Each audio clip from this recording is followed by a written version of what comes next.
Tiger, वाघ, बाघ हे शब्द भारताच्या प्राण्यांच्या कॅटेगरीत सर्वात पहिले बोलले जातात. कुठल्या जंगलाचा संदर्भ आला तर पहिलं विचारलं जातं, त्या जंगलात टायगर आहे का? का नाही विचारणार? ह्या प्राण्याची एक मिजाजच वेगळी आहे. प्रकृतीने बनवलेल्या क्रिएशन्स मधलं एक अद्भुत रचना आहे हा वाघ.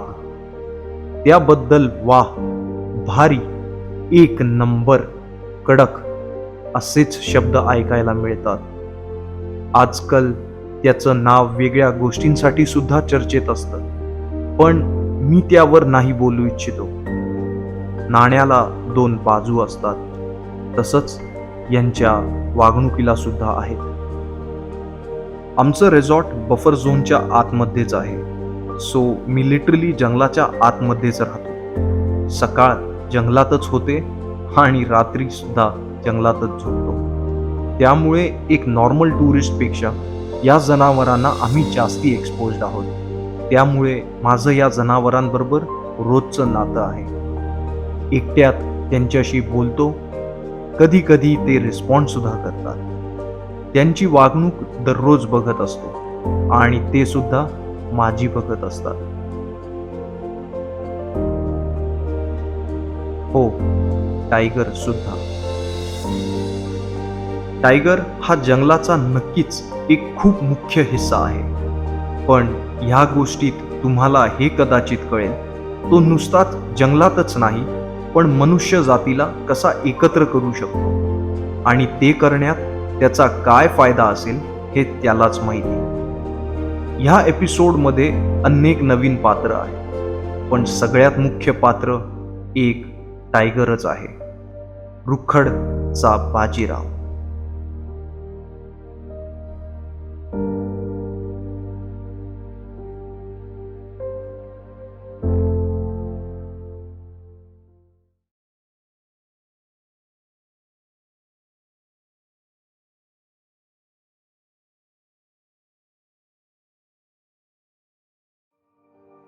बाजीराव एक उदाहरण आहे आपल्या देशातल्या या प्रजातीत कसे वेगवेगळे कॅरेक्टर्स असतात त्याचं. बाजीराव बरोबर माझं रिलेशन खूप आधीच जमलं, तेही त्याला मी न पाहता. पण माझ्या गोष्टीला वाटचाल मिळाली ती 8 जूनला. जलमहलवर आमचे काही गेस्ट होते आणि त्यांची मॉर्निंग सफारी होती ती 8 जूनला. बिलिंडा आणि डेव पहिले पात्र. मी ह्या दोघांच्या जिप्सीमध्ये असाइन झालो होतो.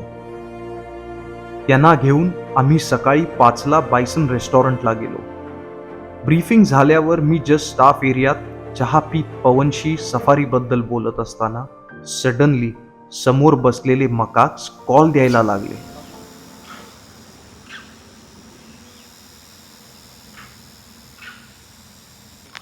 पुढे जाऊन पाहतो तर नाल्यातून एक लेपर्ड जात होता.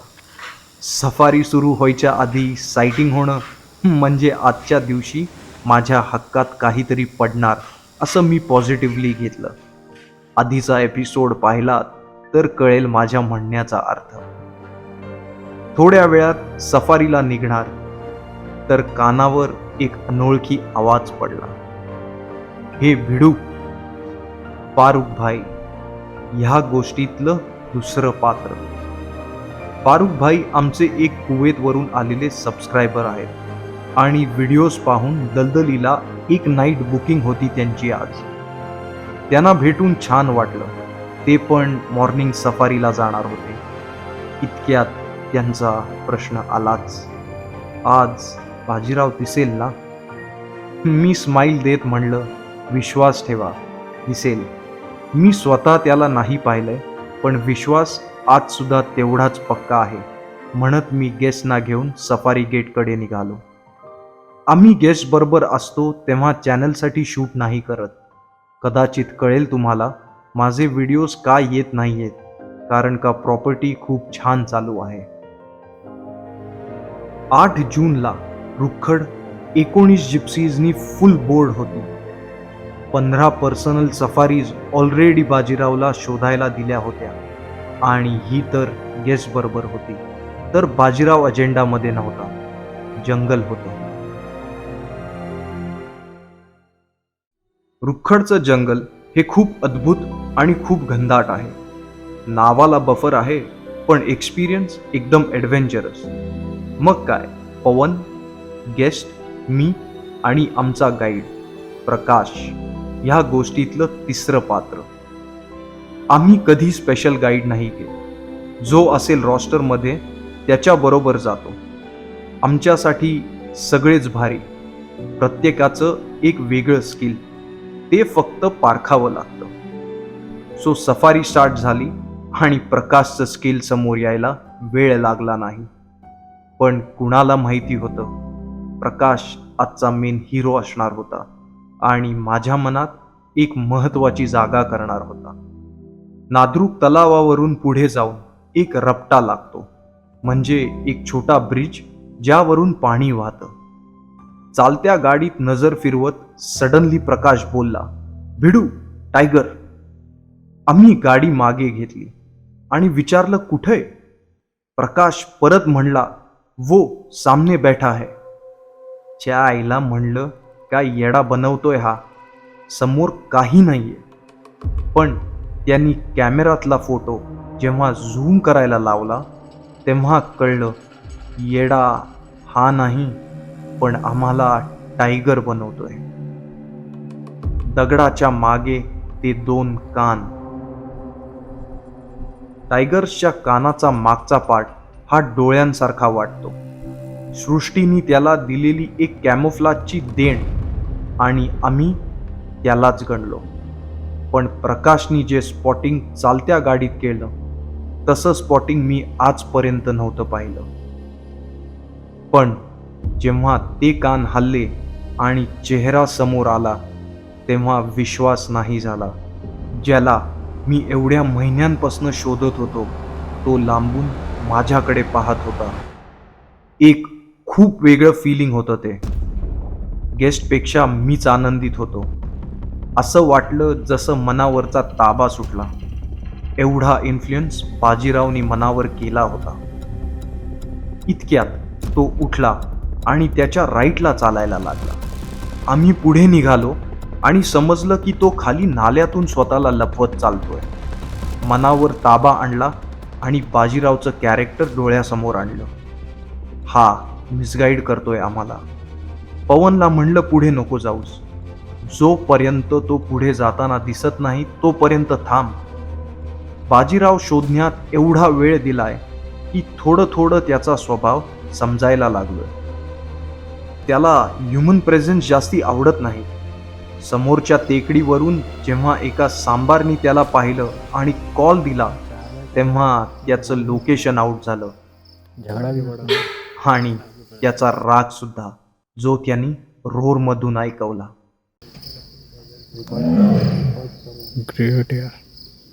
पहिल्यांदा त्याचा आवाज ऐकायला मिळणं हे फिलिंग सांगता येत नाही. पण मग परत तो मागे फिरला आणि चालायला लागला. आम्ही परत मागे निघालो जिथे तो येऊ शकेल. पण आम्ही पोचायच्या आत एक विशालकाय आकृती 50 फुटावर आमच्या समोर झाडात तोंड लपून बसली होती. असं वाटत होतं की तो चेहरा लपवतोय, बसतोय, झोपतोय, पण डोळे हे एकटक आमच्याकडे. असं बराच वेळ चाललं आणि मग तो उलटा फिरत परत मागे निघाला. सायटिंग्स फोर्स नाही केली तर बरी असतात. बाजीरावला आम्हाला एवढाच वेळ द्यायचा होता आणि तो आम्ही घेतला आणि आम्ही त्याचा माग सोडला. बाजीराव दिसला ह्यात मी एवढा डुबलो की सगळ्याचा मी व्हिडिओच नाही घेतला. पण हा क्षण माझ्यासाठी खूप इम्पॉर्टंट होता आणि कदाचित तो शूट करण्यापेक्षा फील करणं माझ्यासाठी खूप महत्त्वाचं होतं. आता तुम्ही म्हणाल, फारुख भाईंचं काय? फारुख भाई सफारी झाल्यावर भेटले.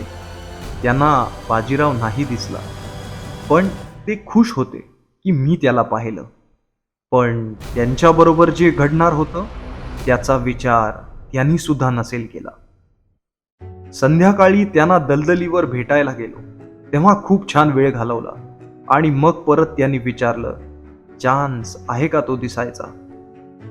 बाजीरावच्या मुवमेंट्स खूप अनप्रेडिक्टेबल आहेत, पण थोडा त्याचा पॅटर्न समजला होता आणि मग त्यांना सांगितलं कदाचित पहाटे 3 ते 6 मध्ये तो दलदली समोरून जाईल. त्यांच्याबरोबर रात्री थांबायची ऑफर मी नाकारून चूक केली होती कदाचित, कारण 9 जूनला सकाळी 10च्या सुमारास जलमहल बाहेर जिप्सीचा आवाज आला म्हणून बाहेर आलो. गाडीतून उतरून फारुखभाईंनी मला मिठी मारली आणि त्यांच्या तोंडून जे वर्णन आलं ते सगळ्यात रेअर सायटिंगचं होतं. असं फक्त दलदलीवरच घडू शकतं. हाय भिडूज, आता मी दलदलीवर आलोय. फारुखभाई नाही आहेत माझ्याबरोबर, त्यांनी प्रॉमिस केले ते नंतर येतील. पण मी तुम्हाला 9 जूनला इथे सकाळी काय घडलं ते फक्त रिएनॅक्ट करून दाखवू शकतो. मी नव्हतो त्या दिवशी, पण फारुखभाई त्या दिवशी सकाळी म्हणल्याप्रमाणे उठले होते आणि थोड्या वेळाने ते फ्रेशन अप व्हायला ह्या बाथरूममध्ये गेले. इथं त्यांनी तोंड वगैरे धुतलं आणि आय एम सॉरी फारुखभाई. त्याच्यानंतर ते ह्या कमोडवर बसले फ्रेशन अप व्हायला आणि ते जेव्हा बसलेले असताना तुम्ही बघू शकाल आपला अख्खा बाथरूम काचेच आहे आणि त्यांना खाली इथे काहीतरी मूव्हमेंट दिसली म्हणून त्यांनी पाहिलं तर दुसरं कोणी नाही, बाजीराव इकडनं चालत होता. बाजीरावनी त्यांच्याकडे एकदा पाहिलं, नॉन डिस्टर्ब्ड आरामात तो चालत पुढे चालायला लागला आणि त्यावेळेला फारुखभाई पटापट फ्रेशन अप झाले. ते बाहेर आले. बाहेर येऊन बेडवरती त्यांची बायको आणि मुलगा झोपलेले, त्यांना उठवलं. त्यांचा जो कॅमेरा होता तो उचलला आणि त्याच्यानंतर ह्या स्पॉटला पाहिलं तर बाजीरावनी ऑलरेडी हा पॉन्ड, त्यावेळेला पाणी कमी होतं तर क्रॉस केला होता आणि ह्या स्पॉटवरनं बाजीराव चालायला लागला.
सगळ्यांसाठी टायगर म्हणजे सुंदर आहे, भारी आहे, ताकदवर आहे, पण माझ्यासाठी त्याची खरी पॉवर म्हणजे नाती जुळून आणण्याची आहे.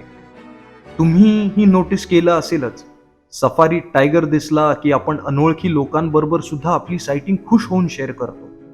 माझ्याबरोबर तर एक टायगरनी एका दिवसात 3 नवीन नाती शेअर केली.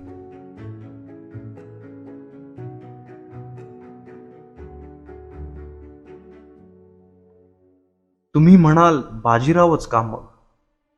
आपण टायगर नाही दिसला तर निराश होतो, पण मी ते पॉझिटिव्हली घेतलं. तो स्वतःला दाखवत नाहीये, पेशन्स शिकवतोय, त्याला समजायचा वेळ देतोय. खूप महिन्यानंतर ती वेळ आली की त्यांनी स्वतःला हळूहळू दाखवायला चालू केलं. कधी फक्त पाठ, कधी फक्त झाडातून जाताना, आणि जेव्हा चेहरा दाखवायची वेळ आली तेही त्यांनी स्टाईलमध्येच केलं. माझी गाडी खाली आणि तो माझ्या डोक्यावर. सो बाजीरावची स्पॉटिंग झाली आहे अँड हा आहे बाजीराव, माझ्या डोक्यावर बसलाय. I think it's over. Bajirao streak is over.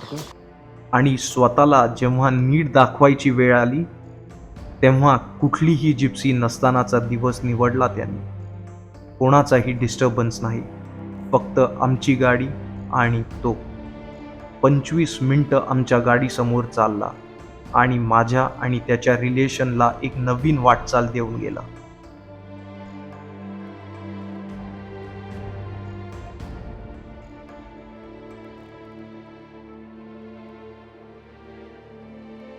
Bajirao आणि माझ्या जर्नीमध्ये स्वतःला न दाखवून त्यांनी नुसतंच पेशन्स नाही शिकवलं, पण तो माझी नवीन नाती सुद्धा जुळवत गेला.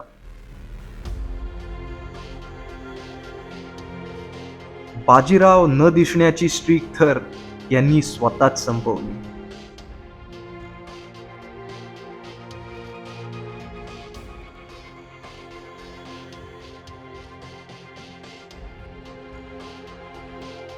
पण नवीन नाती तर तो आज सुद्धा जुळवतच आहे.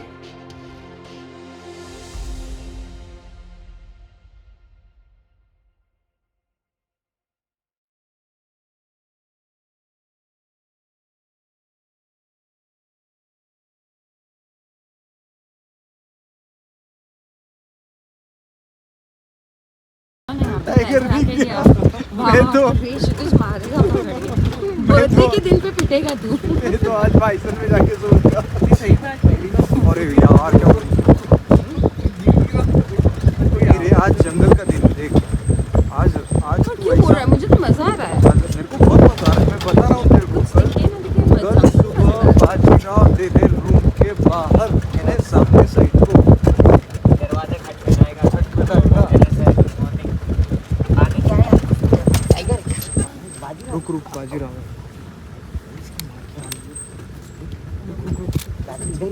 रोक ले.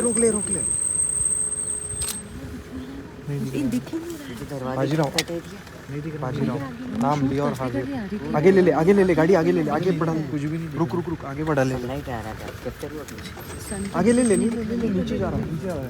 नहीं मिला कैप्चर नहीं मिला, पर जो मिला है ना शेरे किधर. रुक बाजीराव.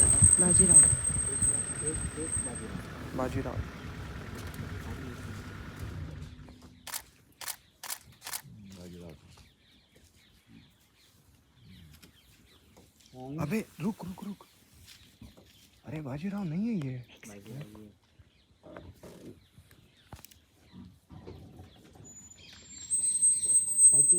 अबे नहीं है बाजीराव. थोड़ा आगे ले. He's looking here.